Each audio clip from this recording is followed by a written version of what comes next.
Class 12th physics के कुछ important questions discuss कर रहे हैं। क्वेश्चन है अ 1 centimetre segment of a wire lying along x axis carries current of 0.5 ampere along positive x direction. A magnetic field B is switched on in the region. The force acting on a segment is. सबसे पहले देखो question understand करते हैं। हमें एक wire given है जिसकी length आपको गिवन है 1 सेंटीमीटर और वो इस तरह से प्लेस है along x एक्सिस और उसमें करंट फ्लो कर रहा है। और किस डायरेक्शन में करंट फ्लो कर रहा है? पॉजिटिव x डायरेक्शन की तरफ, इस तरफ को करंट फ्लो कर रहा है। और कितना फ्लो कर रहा है? 0.5 एम्पियर।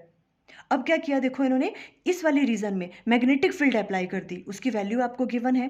अब ये कह रहे हैं उस मैग्नेटिक फील्ड की वजह से इस करंट कैरिंग वायर पे कितनी फोर्स लगेगी।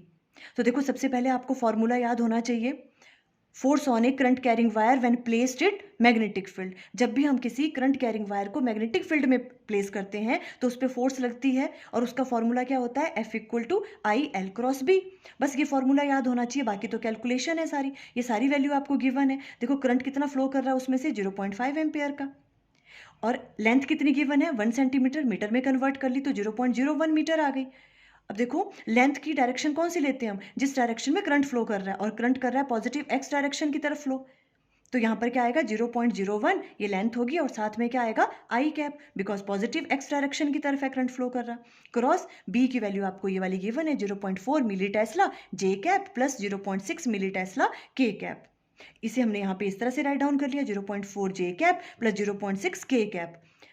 मिली की जगह हमने बाहरी कॉमन ले लिया बिकॉज दोनों में था मल्टीप्लाई बाय 10⁻³ अब देखो यहाँ क्या करना है, इसको इससे क्या किया? मल्टीप्लाई किया, ब्रैकेट्स ओपन की, तो यहाँ पे क्रॉस प्रोडक्ट लगेगा। देखो यहाँ क्या आ जाएगा? आई क्रॉस जे कैप, और प्लस इसको इससे मल्टीप्लाई किया और इधर क्या आ जाएगा? आई क्रॉस के कैप। बाकी चीज़ तो वैसे ही रहेगी। अब देखो आई क्रॉस जे किसके बराबर होता है? के कैप के बराबर। एंड आई क्रॉस के किसके बराबर होता है? माइनस जे कैप के बराबर। ये चीज़ आपको याद होनी चाहिए, क्रॉस प्रोडक्ट का formula.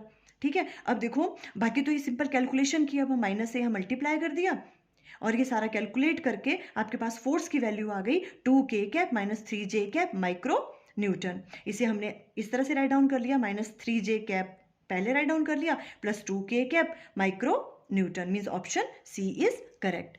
For more important questions video का लिंक स्क्रीन पे आ रहा होगा। Thank you.